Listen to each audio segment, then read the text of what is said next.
El otro día recordarán que en el último momento me referí muy brevemente a uno de los tres aspectos que desde mi punto de vista son plenamente actuales, vigentes o perdurables hasta ahora y probablemente en el futuro respecto del ejemplo intelectual y literario que nos da Azorín.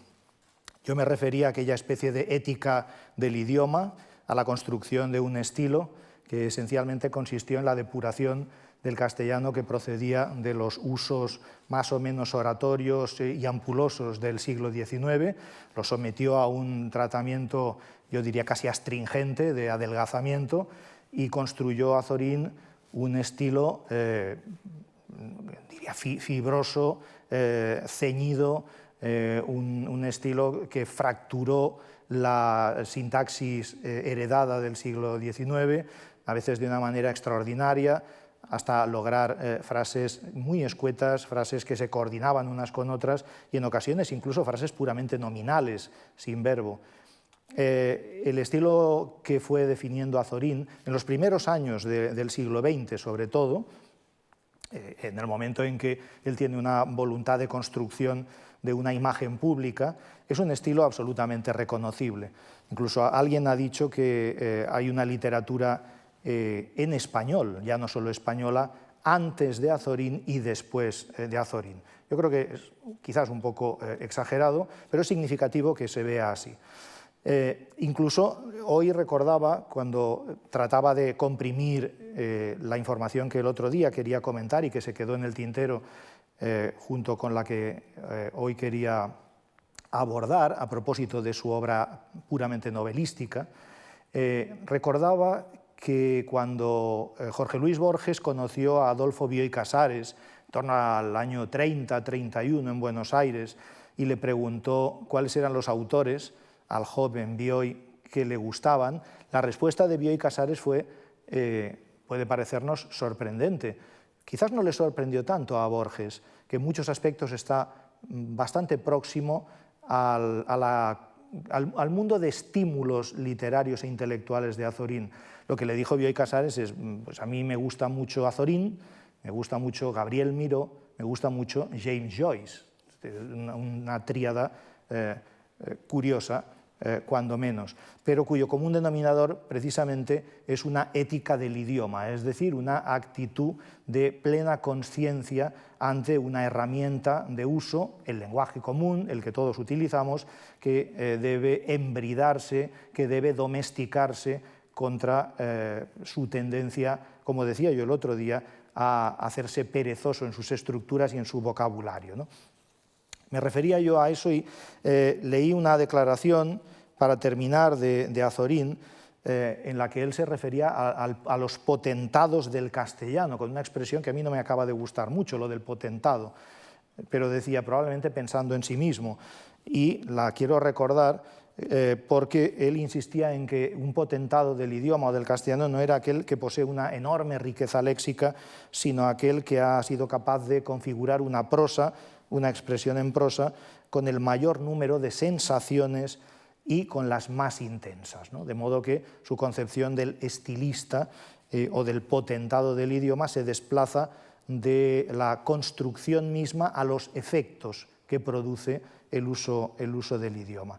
En todo caso, él, digamos que peleó, sobre todo en sus primeros años, forcejeando con el castellano para eliminar toda la herencia retórica, toda la ampulosidad, toda la prolijidad que era propia de la prosa anterior, incluida la de los narradores inmediatamente anteriores, del realismo, la de un Pereda, obviamente, la de una Emilia Pardo Bazán o la de Galdós. Pero a esa pugna por el despojamiento del idioma, el dejarlo en los huesos, bueno, ahora recuerdo que Borges, con la mordacidad que lo caracterizaba, decía, lo dijo varias veces además, que el estilo de Azorín era un estilo de pan rallado, porque son como las migajitas que quedan una vez que algo sólido, como es un trozo de pan, pasa por el rallador, ¿no? Bien, no es eso, obviamente, pero además de ese despojamiento en el estilo, resulta muy interesante en el caso de Azorín que el modo en que él se dirige a la realidad para trasladarla a las palabras, para decirla en prosa, el modo en que se dirige es el modo de un pintor. Parece estar observando cómo se representa la luz y las formas, más que cómo se representa, cómo se le presenta a un observador la realidad en sus luces y en sus sombras. Bueno, de hecho, Torrente Ballester alguna vez dijo que tenía ojos de pintor, que los ojos con los que miraba la realidad no eran de escritor, sino de pintor.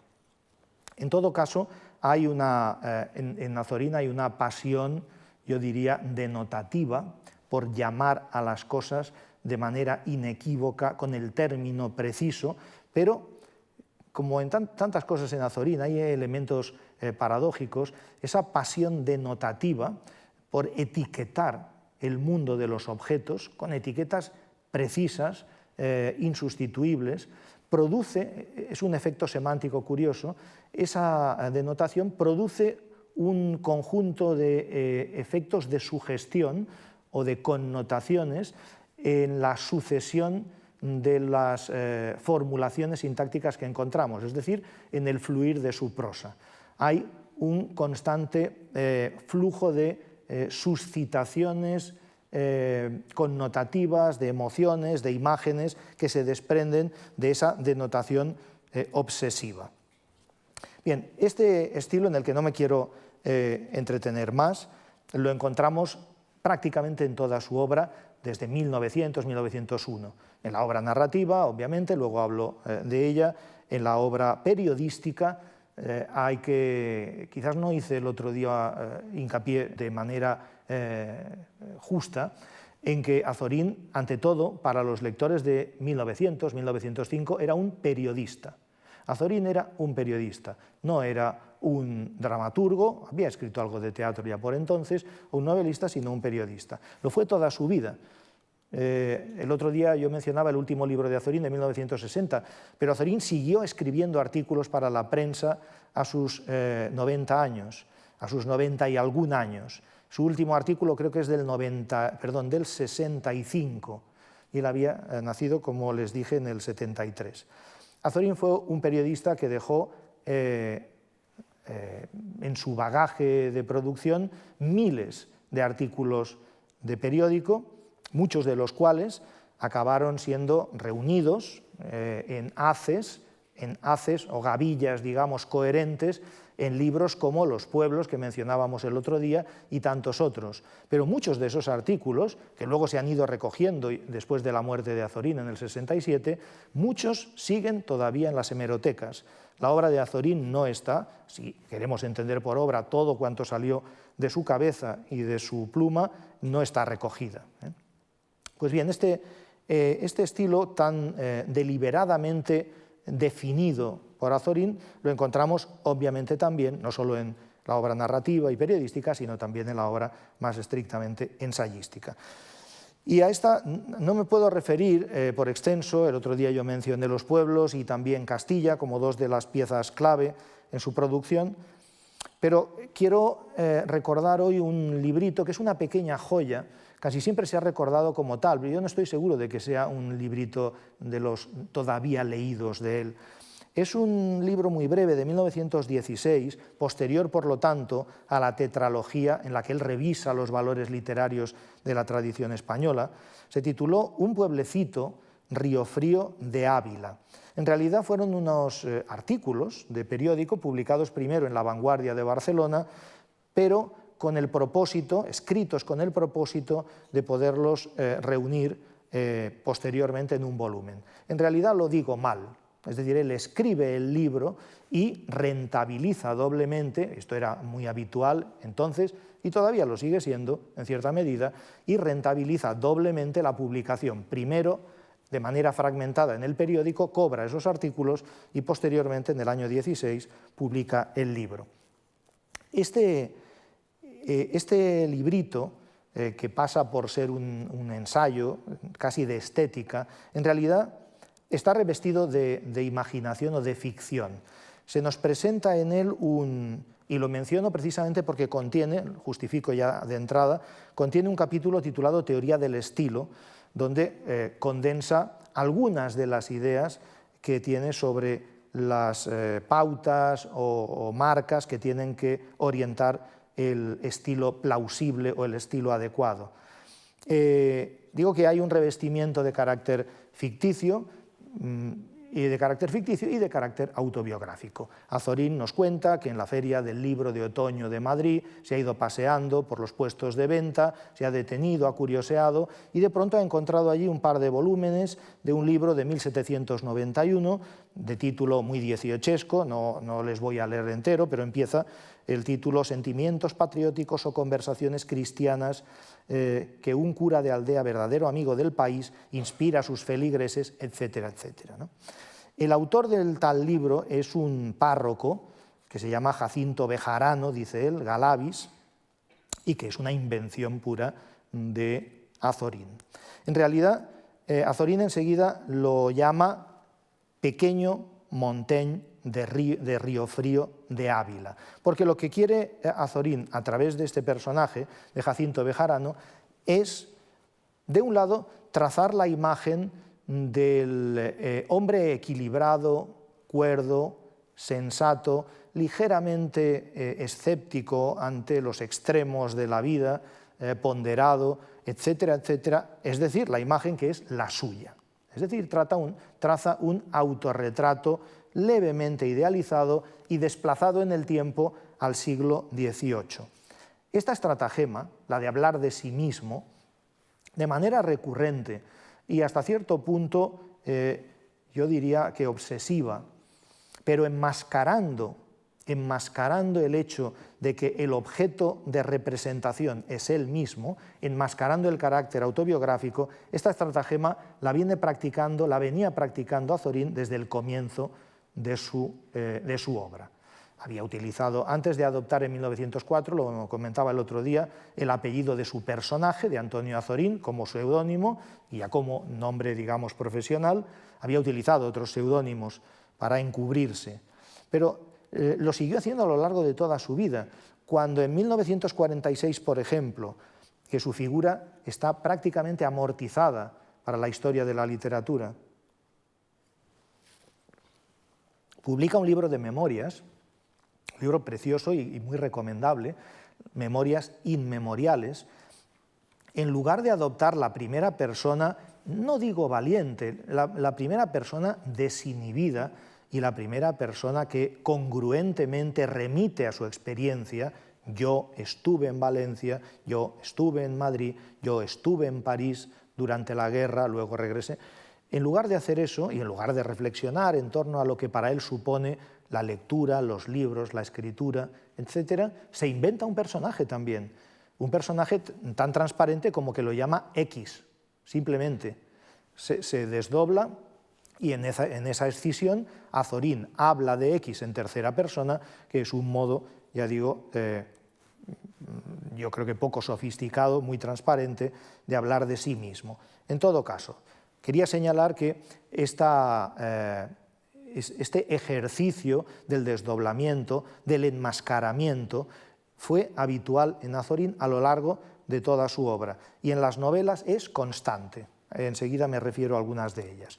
Bueno, el caso es que, para mayor transparencia, Azorín llama a este párroco del siglo XVIII Pequeño Montaigne, como he dicho, y él mismo se había llamado así, recordarán ustedes, Pequeño Filósofo, en la novela de 1904 que cerraba el ciclo autobiográfico, Las confesiones de un pequeño filósofo. Este Bejarano, el personaje que se inventa, a veces hace suyas, es decir, Azorín le atribuye expresiones del propio Montaigne, que proceden de los ensayos de Montaigne, paráfrasis perfectas y a veces casi literales de algunos de los pasajes de los ensayos, algunos de los más conocidos. Por poner solo un ejemplo, el aprecio que Montaigne demuestra ante la inteligencia natural, casi diría innata, de muchos seres humanos, con independencia del nivel de educación o instrucción que reciban. En muchos pasajes de los ensayos recuerda o dice Azorín: yo me sorprendo y me descubro ante la inteligencia natural de los campesinos del Perigord, cuando converso con ellos y disfruto de esa conversación. Y distingue Montaigne, por ejemplo, esa inteligencia natural ajena a la formación libresca de la erudición de biblioteca, de los ratones de biblioteca. Bueno, esta distinción entre una inteligencia innata o natural y una, digamos, sabiduría adquirida o mostrenca, la de los eruditos, procede de Montaigne y se la atribuye Azorín a este personaje, que es un modo de asumirla él mismo. Pero a donde iba es a la cuestión del estilo. Bejarano, a quien debemos considerar, por tanto, vocero o portavoz imaginario del propio Azorín, en un tratado en una teoría del estilo, que se titula uno de los capítulos, defiende lo previsible, un estilo límpido, diáfano, transparente, y dice literalmente: la claridad es la primera calidad del estilo. No hablamos sino para darnos a entender. Esto es muy interesante. No hablamos sino para darnos a entender. Y es interesante porque para Azorín el estilo ya no solo está definido por la labor que hace el escritor sobre la sintaxis o sobre las palabras, es decir, sobre la selección de los términos que designan el mundo y la manera en que los combinamos, sino que va más allá. El estilo compromete también un necesario nivel óptimo de comunicación. Para Azorín, una prosa que no comunique, una prosa opaca, una prosa cerrada, retorcida, una prosa arborescente o una prosa barroca, no responde a un buen estilo porque es incomunicativa o bien levanta, digamos, barreras ante el lector. Es interesante esto porque, y lo digo muy deprisa, el mismo Azorín incurre nuevamente en una pequeña contradicción. El rescate al que me refería el otro día de palabras desusadas, de palabras antiguas, a veces de arcaísmos directamente o de tecnicismos de utensilios o de aperos de labranza o lo que sea, no deja de ser un obstáculo para los lectores. Sus lectores en 1905 o en 1930 ya no reconocían esos términos y, en consecuencia, la claridad a la que aspira Azorín Bejarano se ve, digamos, entorpecida a través de esas elecciones léxicas. Pero dice algo más, para ir acabando con esto, Bejarano. Dice: ¿en qué consiste el estilo? La respuesta es de perogrullo, pero no del todo. Dice literalmente: colocad una cosa después de otra. Nada más. Eso es todo. Eso es el gran estilo. Luego precisa algo más. Dice: el camino contrario, el estilo, digamos, reprobable, es aquel que lleva a colocar unas cosas dentro de otras por medio de paréntesis, de apartados, de incisos y de consideraciones pasajeras e incidentales. Ahora se entiende bastante mejor a lo que se refiere. Está pensando fundamentalmente en un tipo de discurso, de fraseo sencillo, con muy poca subordinación, sin diría él, el colgajo de muchas oraciones subordinadas, ¿no? Y añade, para terminar, el estilo, dice Bejarano, Azorín, el estilo no es voluntario, no es producto de un acto volitivo. Voy a tener un buen estilo y voy a trabajar para lograrlo. Dice: el estilo es una resultante fisiológica. Esto me interesa, ahora verán por qué. ¿Qué significa una resultante fisiológica? Lo que quiere decir, no me extiendo mucho, no sigo sus palabras porque nos llevaría más lejos, lo que quiere decir es que el estilo es una proyección de la estructura del pensamiento del escritor. Si el pensamiento es el resultado de la fisiología del cerebro y el pensamiento se desarrolla de una manera ordenada, coherente, idea obsesiva también a lo largo de los años de Azorín, la necesidad de la coherencia, del orden. Si se desarrolla de esa manera, el estilo como resultado de esa fisiología del cerebro, de ese pensamiento, será, en consecuencia, claro, limpio y coherente. Digo esto porque, fíjense, en el año 16 está considerando que el estilo tiene un vínculo con el funcionamiento de los procesos cognitivos del escritor. Un escritor que piensa mal es un escritor a juicio de Azorín, esto podemos discutirlo, discutiríamos con ejemplos múltiples, desde William Faulkner hasta Juan Benet, pero para Azorín, un escritor que escribe oscuro, piensa oscuro. Un escritor que escribe mal es que piensa mal. A Azorín cada vez le interesan más los procesos mentales que preceden el acto de enunciación, el acto del decir, un decir que para él fundamentalmente es un decir por escrito, pero lo que le interesa son esos procesos anteriores. Pero antes de seguir esta línea que nos va a llevar a las novelas, quiero continuar, quiero dejar este ensayito precioso, un pueblecito de Río Frío de Ávila, y quiero irme a un par de ejemplos de la obra ensayística. Quiero recuperar los pueblos y también Castilla. Pero de los pueblos no me interesa tanto los textos que aparecieron publicados en 1905,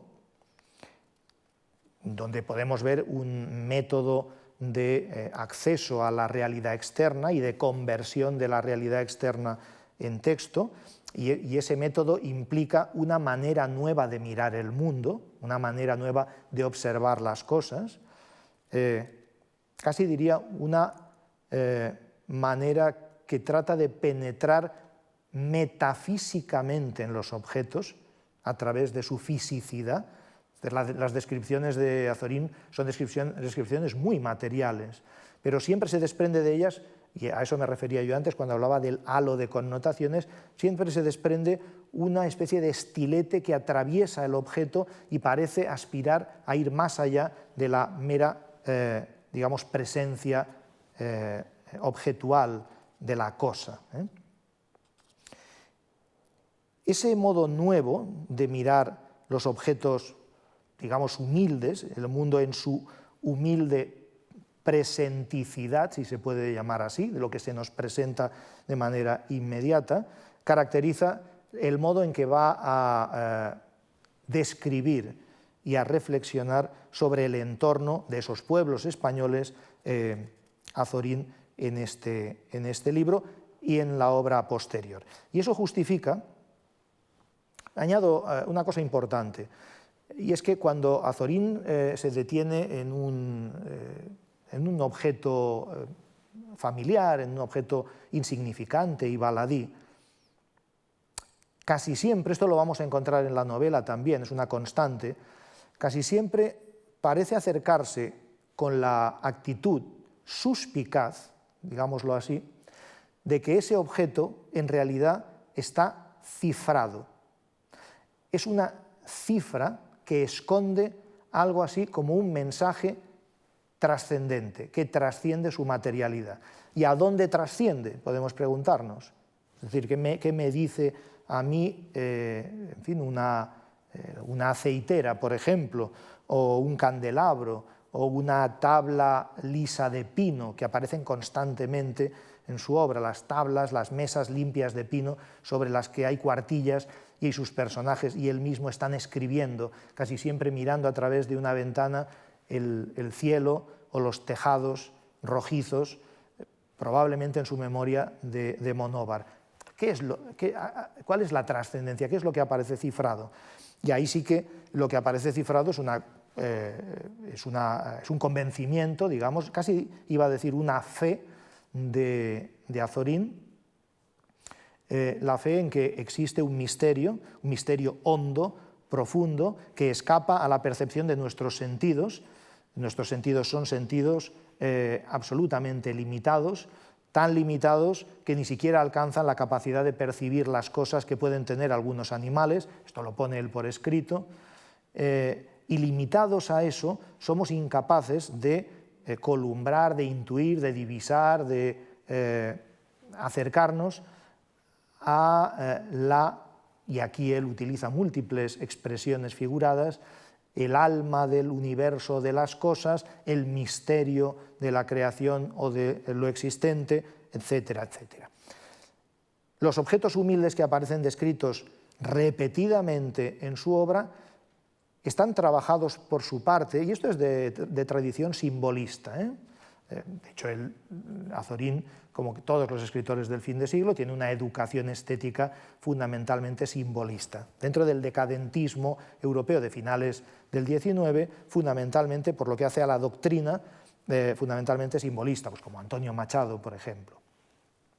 Los objetos son como canales o pasadizos, yo los llamaría pasadizos metafísicos, como si a través de ellos pudiéramos alcanzar alguna forma, digamos, de significación trascendente, a la que él algunas veces se refiere como la armonía secreta del universo. Bien, retengamos esta idea porque luego va a aparecer muchos años después, de hecho, en su obra narrativa, porque como he dicho, es una fe a la que él no va a perder, la de esa trascendencia de las cosas humildes. Por cierto, y dicho muy deprisa, porque tampoco quiero quedarme sin tiempo, en esta percepción del mundo de las cosas inmediatas como una suerte de sombras platónicas que reflejan una verdad que se nos escapa y a la que nunca vamos a poder acceder, más que a través de la abstracción intelectual, no está solo en la Europa de su tiempo.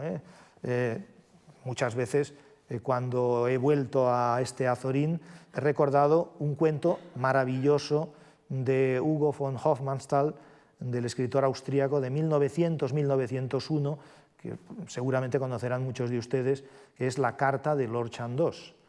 La carta de Lord Chandos es un cuento en el que Hofmannsthal imagina un personaje a comienzos del siglo XVII, y eso también emparenta el tratamiento del pasado con Azorín. Es discípulo de Francis Bacon, del pensador y ensayista inglés, y le escribe, es una carta, le escribe el personaje de Lord Chandos a su maestro Bacon para decirle que renuncia a la actividad intelectual y fundamentalmente que arroja la toalla y desiste de su vocación literaria. La razón que da son muchas, es muy interesante. De hecho, yo creo que es uno de los grandes textos que abre la modernidad europea en muchos sentidos. Fundamentalmente le dice que las cosas, la razón por la que no puede seguir intentando ser escritor, es que de pronto las cosas humildes de su casa, de su granja, los animales de la granja, los objetos de la casa, los más humildes, una jarra, un jarrón, una vela, todo se le aparece con un nivel de complejidad y de plenitud tan extraordinariamente alto que se siente incapaz de traducir en palabras esas constantes epifanías. Son como revelaciones de una armonía de lo existente que está más allá de lo que el personaje de Hofmannsthal puede suponer. Exactamente es el mismo sentimiento que encontramos en este Azorín del que estoy hablando. Pero de este libro de los pueblos, como después de los libros en los que revisa la tradición literaria española, me interesa un texto que podríamos llamar periférico, que no se incluyó en el libro. De hecho, apareció en febrero de 1905, había salido a la venta a los pueblos, y Azorín publica en el diario España un artículo que tituló Confesión de un autor. Digamos, el género artículo en el que el autor revela las claves interpretativas de un libro recién publicado estuvo de moda en los años 10 y 20 y hasta la guerra prácticamente. Muchos autores aceptaban escribir sobre un libro recién publicado. Este artículo tiene un enorme interés porque, aparte de ampararse nuevamente en la obra de Michel de Montaigne, respecto de la que hay mucha distancia, por cierto, quizás después pueda decir algo sobre eso, pero bueno, digo, para que no ocurra como el otro día, que todo parece irse aplazando, hace un momento hablaba de la proclividad al enmascaramiento de Azorín, tendía a ocultarse en una especie de pudor insuperable ante el uso de la primera persona. Obviamente eso no es Montaigne. no es Montaigne, la nota al lector que escribe Montaigne en 1580, cuando publica los 2 primeros volúmenes de sus ensayos, fueron 3, es una nota maravillosamente elocuente, donde dice: yo soy el tema de mi libro, y si me fuera posible, sin conculcar, digamos, las normas morales de nuestra sociedad, me mostraría aún más desnudo de lo que me muestro. Bueno, esa desnudez, que luego en los ensayos de Montaigne es exactamente así, porque nos habla absolutamente de todo lo que concierne a su modo de estar en el mundo, a todas sus órdenes de experiencia. Eso está a años luz de la inhibición de Azorín. Pero voy al texto, a esta confesión de autor. Empieza diciendo que, igual que Montaigne se refugió, después de dejar la alcaldía de Burdeos, en la torre del castillo, que se puede visitar todavía hoy, donde decidió organizar toda su biblioteca, la suya y la de su íntimo amigo Etienne de Lavoisier, que murió muy joven y le legó sus papeles y su biblioteca, una biblioteca circular que le permitía ver todos los libros, etcétera, etcétera. No me entretengo en esto. Del mismo modo que Montaigne creó un espacio que era como un útero intelectual donde se sentía protegido, él también querría un lugar, dice Azorín, donde esconderme. Esto es literal. Donde esconderse del tráfago de la vida ordinaria. Y describe minuciosamente, no leo la descripción porque nos llevaría minutos, pero sí que la resumo, describe minuciosamente ese lugar, el escritorio de su casa familiar, de la casa solariega en Monóvar, y que luego aparece en un montón de artículos. Lo describe atestado de objetos que va enumerando uno tras otro de manera como una secuencia, casi como un inventario, está inventariando todo lo que tiene alrededor. Luego llega a la ventana, y en el modo en que describe, aquí y en parte de su obra, no solamente está mirando como un pintor, como decía antes, está mirando como una cámara, lo que algún teórico del cine llama ocularización. En realidad está moviendo la cámara. Y estos movimientos de cámara, esta mirada que se desplaza, son constantes en su obra, y en la obra narrativa son muy productivos. De hecho, en los años en que los jóvenes lo recuperan, los jóvenes vanguardistas, año 28, 29, 30, lo recuperan, muchos de ellos, por ejemplo Antonio Espina, subraya el carácter magistral del uso de las técnicas cinematográficas extrapoladas al texto narrativo, traspasadas al texto narrativo. Este textito que estoy leyendo es del 5, por lo tanto, digamos que mucho cine no ha visto todavía Azorín. Y en consecuencia, este modo de observar, desplazando la mirada, es consustancial a su manera de mirar y de escribir. El caso es que, después de ver todos los objetos de la habitación, va a la ventana que tiene al lado, mira a través de la ventana, ve los tejados del pueblo, su descripción es muy minuciosa, sigue moviendo la mirada. A lo lejos, cuando se acaban los tejados del pueblo de Monóvar, ve unos eucaliptos. Tras los eucaliptos ve las montañas, por encima de las montañas los sembrados y los senderos blancos que los cruzan, y en lo alto las rocas peladas antes del diáfano cielo de añil intenso.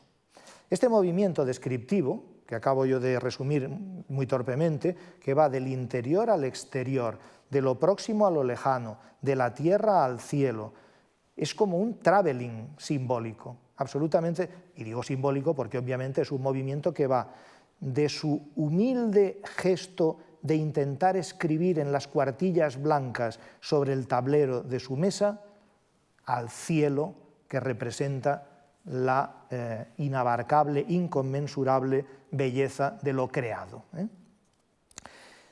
Y dice así en ese texto, en esa confesión de un autor, leo muy brevemente, dice: todo tiene su valor estético y psicológico. Los conciertos diminutos de las cosas son tan interesantes para el psicólogo y para el artista como las grandes síntesis universales. los conciertos diminutos de las cosas, el acuerdo entre las cosas una junto a otra. Hay ya, dice, una nueva belleza, un nuevo arte en lo pequeño, en los detalles insignificantes, en lo ordinario, en lo prosaico. Y añade, los tópicos abstractos y épicos ya no nos dicen nada. Aquí se está apoyando, por cierto, en la lectura que ha hecho de un filósofo norteamericano, de William James, el padre del pragmatismo, pero esto es una nota al margen, ¿eh? Y acaba el parrafito que me interesaba de esta manera. Dice, ya no se puede hablar con enfáticas generalidades del campo, de la naturaleza, del amor, de los hombres, o sea, de cualquier cosa. Necesitamos hechos microscópicos que sean reveladores de la vida.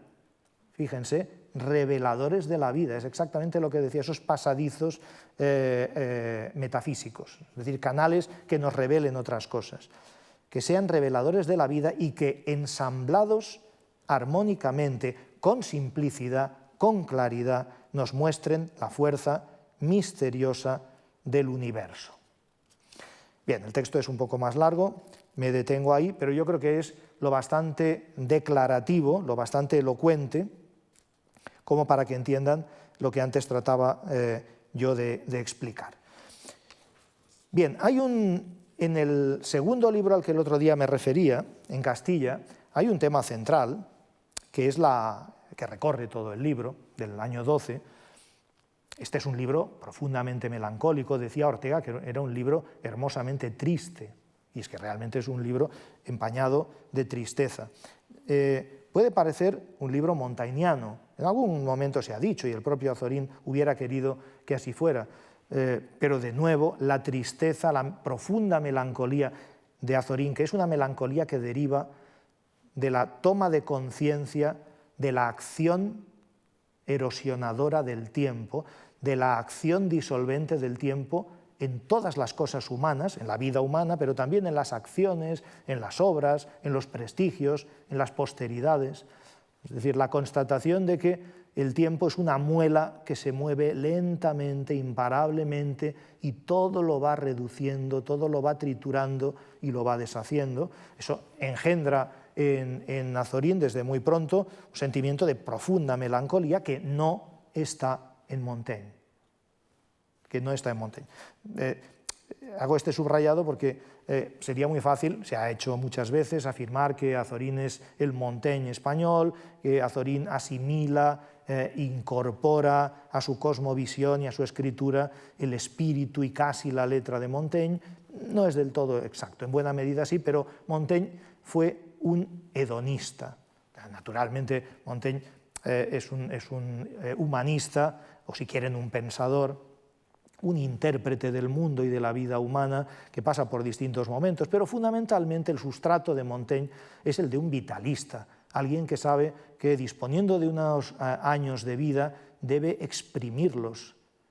Es prácticamente su obligación moral ser feliz y no puede complacerse en la tristeza. De hecho, hay un ensayo de Montaigne sobre la tristeza donde prácticamente Montaigne dice alejad de mí ese sentimiento. La tristeza es lo que se desprende de Castilla, cuyo tema central es exactamente el que acabo de decir, esa acción demoledora, trituradora, disolvente del tiempo. Y eso no es obstáculo alguno para que algunos de los capítulos de Castilla sean o figuren entre los textos más hermosos, más logrados de Azorín. Probablemente son los que todos o la mayor parte de ustedes recordarán. Las nubes, que es una maravillosa recreación a la vez del sueño o pesadilla, para un Borges sería una pesadilla del eterno retorno de todas las cosas, de la repetición cíclica de todo lo que ha existido y seguirá existiendo, y a la vez es una recreación de la Celestina. Recordarán que Azorín imagina a un Calisto y Melibea muchos años después de la acción que tiene lugar en la tragicomedia, felizmente casados. Melibea y Calisto han formado un matrimonio, han tenido una hija, a Lisa, que ahora ya es una chica adolescente, que está en el jardín familiar y de pronto entra un mozalbete, igual que ocurre en la obra de Rojas, igual que Calisto había entrado siguiendo un halcón en el jardín de Melibea, y de pronto el mancebo y Alisa se miran, y a la vez, cuando ellos se miran Calisto y Melibea con melancolía. No tiene que decir más Azorín, lo entendemos. Esos Calisto y Melibea se están recordando a sí mismos y están tomando conciencia repentina, súbita, del dolor del paso del tiempo. Alguno de los textos de, ya digo, de Castilla, Una ciudad y un balcón, por ejemplo. Una ciudad y un balcón es un texto que, si quieren ustedes, se lee en un rato, pueden leer hoy o mañana o pasado, yo se lo recomiendo. Es un ejercicio literario maravilloso de traveling geográfico, es decir, de movimiento, de foco narrativo en una ciudad, se va moviendo hasta llegar a un balcón concreto, pero también de traveling cronológico o temporal o histórico, porque Azorín elige 3 momentos históricos en la misma ciudad para mover la cámara hacia el mismo balcón, y a lo largo de la historia, en esos 3 momentos, nos muestra al final, podríamos decir en el plano final, a un personaje que está asomado, a un caballero que está asomado al balcón con la misma actitud, que es una actitud simbólica para Azorín, es la del contemplativo, es la del melancólico, es la del pensador, con la mejilla apoyada en la mano, con la mano apoyada en la mejilla.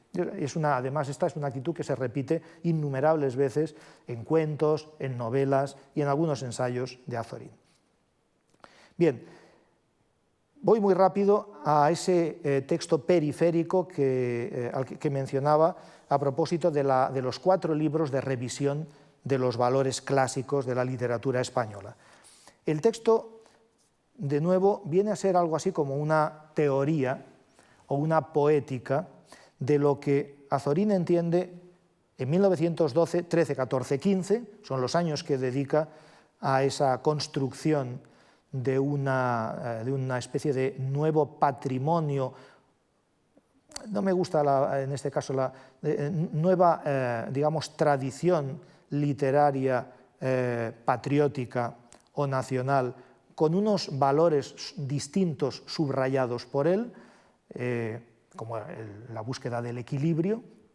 Lo digo muy deprisa, para este Azorín lo que caracteriza la cultura española, y en particular la cultura literaria española, es el esfuerzo, muchas veces logrado desde su punto de vista, discutible también, el esfuerzo logrado por conciliar el impulso idealista, el impulso utópico, Don Quijote, con el principio de realidad o de materialidad del mundo, incluso a veces con el practicismo, que no deja de ser lo que él hace en su obra, es decir, un principio de materialidad visual que traslada a un orden ideal el significado que él quiere consignar o registrar en la obra.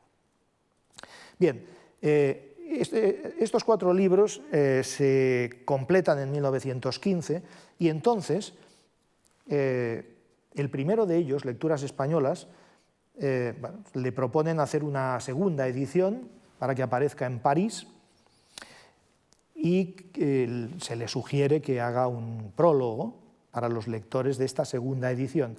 Y ese es el texto que me interesa.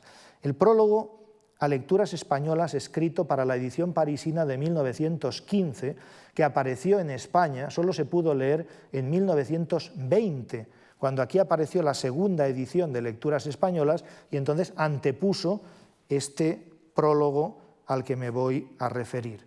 El texto, que tituló Nuevo Prefacio, es muy conocido, sobre todo porque en él define lo que para él es un clásico. Lo que ocurre es que hay algunas consideraciones suyas que es justo que recordemos, porque son de una extrema originalidad y muy pocas veces se le ha reconocido. Una extrema originalidad que apunta hacia la obra, en fin, ya no solo de Borges, evidentemente, del Pierre Menard de Borges, sino incluso hacia una corriente de análisis cultural de los textos del pasado, que es la que conocemos como estética de la recepción o hermenéutica de la recepción de Hans Robert Jauss. Dice Azorín, no me extiendo mucho, que un autor clásico, esta es la definición conocida, un autor clásico es un reflejo de nuestra sensibilidad moderna. La paradoja, dice, tiene su explicación. Un autor clásico no será nada, es decir, no será clásico, si no refleja nuestra sensibilidad. Nos vemos en los clásicos a nosotros mismos, como si fueran espejos. De manera que en un clásico nos vemos, es decir, vemos lo que aportamos. El clásico nos permite leernos a nosotros mismos. Esto mismo que estoy diciendo, glosando a Azorín, es lo que dijo un comparatista célebre, fallecido no hace mucho tiempo, George Steiner, en su autobiografía preciosa titulada Errata, cuando Steiner intenta explicar cómo él descubre los clásicos de la música, los clásicos de la pintura, los clásicos del pensamiento o los clásicos de la literatura, intenta definir qué es un clásico, qué había sido para él, y la definición es exactamente esta. Obviamente no cita a Azorín, aunque es probable que lo conociera. Azorín dice, por eso los clásicos evolucionan según cambia y evoluciona la sensibilidad de las generaciones, de lo cual se desprende que esta formulación es de él, no han escrito las obras clásicas sus autores, las va escribiendo la posteridad. La idea es enormemente original. La sucesión de generaciones, es decir, los lectores, somos los que escribimos en cada generación a los autores clásicos, que es tanto como decir lo que comentaba yo al comienzo de mi charla el martes, es tanto como responder a la pregunta ¿qué conversación me propones? Si se le pregunta a un texto clásico, ¿de qué me hablas? ¿Cómo puedo yo enriquecerme vital, moral, cognitivamente si te leo? El planteamiento de Azorín me parece que está muy claro. Si me traslado muy rápidamente a sus novelas, que era el tercer sector que señalaba el otro día como uno de los que mantiene su vigencia, nos encontramos con una parte de su obra enormemente relevante. De hecho, Azorín, a pesar de lo que he dicho, miles de artículos en la prensa, una obra ensayística colosal, Azorín se consideró siempre un novelista, no un narrador. ¿Por qué hago esa precisión? Porque las novelas de Azorín son novelas antinarrativas, de una forma deliberada. Cuando hace muchos años ya, creo que en el año 96, Mario Vargas Llosa entró en la Real Academia, eligió como tema de su discurso de ingreso, sorprendentemente para muchos, Azorín. Hizo un discurso magistral que les recomiendo, pero les recomiendo que se fijen en las reticencias que trata de disimular, sin conseguirlo, Mario Vargas Llosa a la hora de elogiar las novelas de Azorín. Elogia al estilista, elogia al constructor del idioma, elogia al autor de Los pueblos o de Castilla o al lector de la tradición que cambia el ángulo de la brújula desde el que incidimos en los clásicos.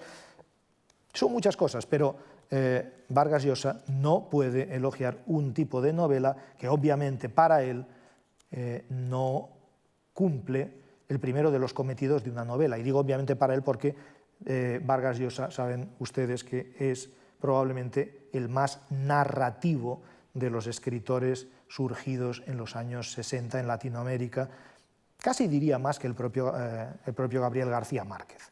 Las novelas de Azorín no son novelas que cuenten historias. Lo dijo expresamente él en artículos que ahora no puedo comentar, pero si alguien tiene curiosidad, pues le recomiendo, pues en 1925, el mismo año en que Ortega y Gasset escribe las ideas sobre la novela, el mismo año en que le contesta Pío Baroja en el prólogo casi doctrinal a la novela, un año en que hay un debate en torno al género, a la crisis del género. Ha acabado de publicarse la obra completa, La Recherche, de Marcel Proust, la En busca del tiempo perdido. Se ha publicado hacía muy poco, 3 años, 2-3 años, el Ulises de Joyce, que nadie había leído pero del que todo el mundo hablaba. Ese mismo año, en el 25, aparece una novela que deslumbra a Zorin, de André Gide, Les Faux Monnayers, los monederos falsos, donde hay un juego entre realidad y ficción y representación del acto de escribir que a él le interesaba. Bueno, y ese mismo año él participa, digamos, en el debate en torno a la novela. La novela que le interesa a Zorin es una novela exploratoria, es una novela indagatoria, es una novela experimental, y lo es casi desde el principio. Los primeros 4 ensayos novelescos, vamos a llamarlos así, y digo ensayos porque son exploraciones en el terreno de un género que él va a desbordar absolutamente. Zorin desborda el género novela yendo a los territorios colindantes hacia la poesía, hacia lo poemático, lo desborda yendo hacia el terreno de la reflexión, de lo ensayístico, lo desborda en todos los órdenes. Las primeras novelas, lo dijimos, son novelas autobiográficas, fundamentalmente desde la voluntad, y dejo fuera el diario de un enfermo, desde la voluntad hasta las confesiones de un pequeño filósofo. Azorín necesita contar una suerte de transformación de su carácter, de su mentalidad, o, como decían en la Edad Media, una mutatio animi, una mutación del espíritu.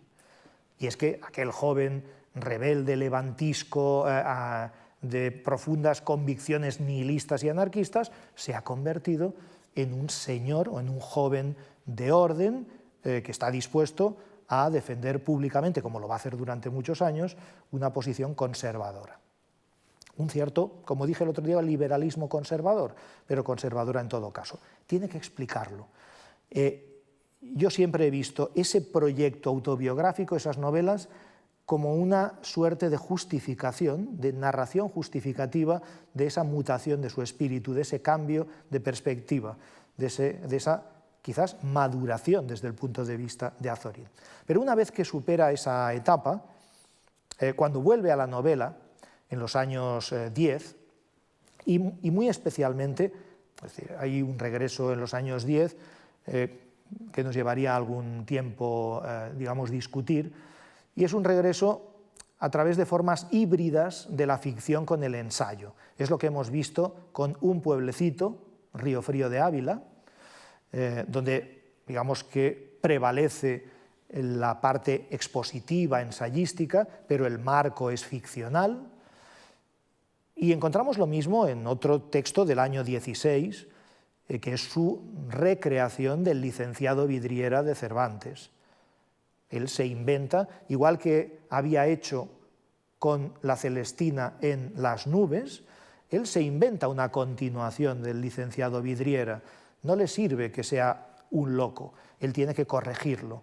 Convierte al licenciado Vidriera en Tomás Rueda. Tomás Rueda es una suerte de caballero equilibrado, una suerte de caballero del verde gabán, no sé si recuerdan ese personaje del Quijote, un hombre centrado, ponderado, sensato, tolerante, comprensivo.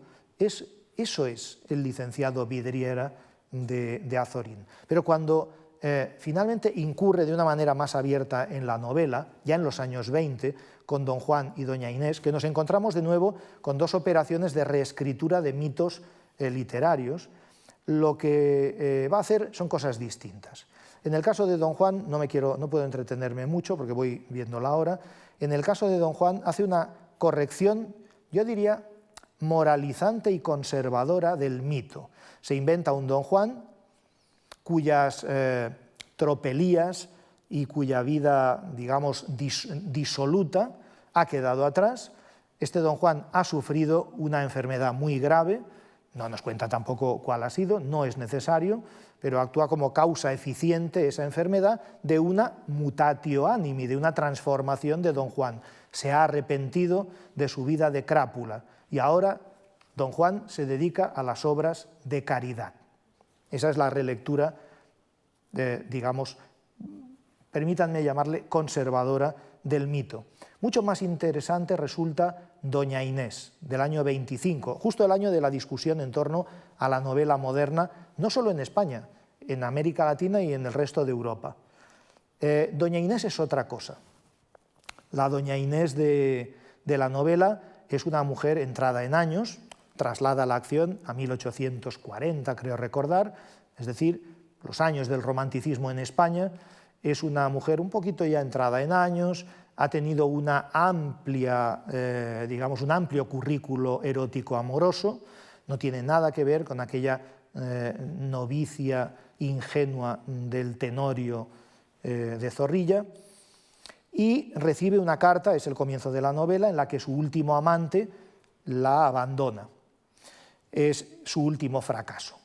Es una mujer que ha fracasado en su vida amorosa, no ha conseguido estabilizar una relación amorosa y se cree embocada, digamos, empujada a una senectud de soledad, a una vejez de soledad. Va a vivir en Segovia un último episodio que parece apuntar su felicidad, con un joven poeta de la ciudad, pero finalmente hay un escándalo en la ciudad de Segovia, ella tiene que marcharse, y el final es muy parecido, hay una solución moralizante muy parecida a la de don Juan.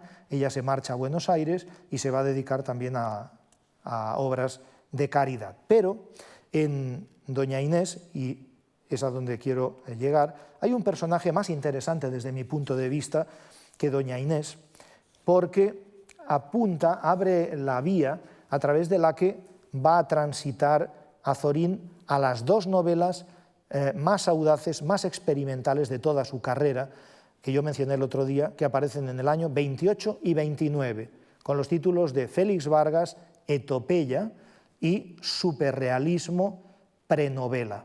Los subtítulos son muy importantes. ¿Por qué digo que hay un personaje que abre esa vía? Pues ese personaje es el tío de la protagonista, de Doña Inés, que se llama Pablo.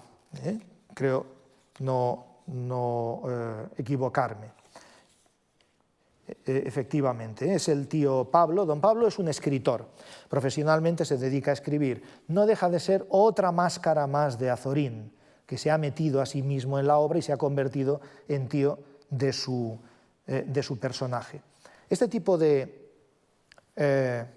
promiscuidades divertidas entre autor y personajes, que había practicado Pirandello, que había practicado Unamuno en 1914 en Niebla, a partir de este momento van a ser un juego constante en la obra de Azorín. Él va a entrar, va a dialogar con sus criaturas, las criaturas van a hablar con el autor, él va a salir. Son efectos que rompen la estructura de sentido de la novela y que llamamos, tiene un nombre retórico, llamamos metalepsis. Estos efectos de metalepsis, de entrada del autor en el mundo de los personajes o de salida de ellos, van a ser constantes en esas dos novelas que he dicho. El caso es que en un capítulo de Doña Inés, Azorín hace una primera aproximación a los mecanismos mentales del tío Pablo, que está escribiendo una biografía de una antepasada suya, doña Beatriz, en la Edad Media, y que subtitula Historia de amor, exactamente igual que subtitula Historia de amor Azorín su novela Doña Inés.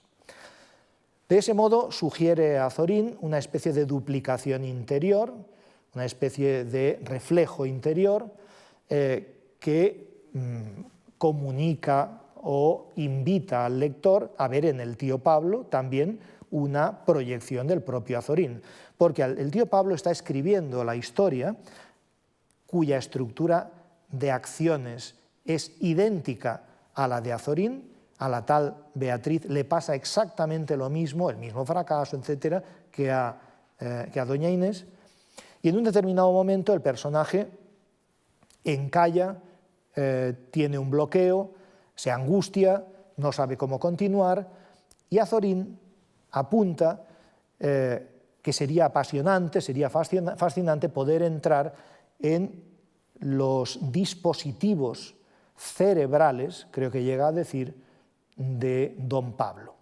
Pues bien, no lo va a hacer en doña Inés, pero eso va a ser exactamente lo que haga en Félix Vargas y en Superrealismo. Y muy brevemente, me hubiera gustado compartir algunos de los mecanismos de estas dos novelas, que son novelas de lectura ardua, debo decir. Yo entiendo que Mario Vargas Llosa considere que son novelas que escapan al género novela, sin tener en cuenta que el género novela se caracteriza precisamente por su extraterritorialidad, no tiene un territorio propio, es un género laxo, es un género capaz de devorarlo todo.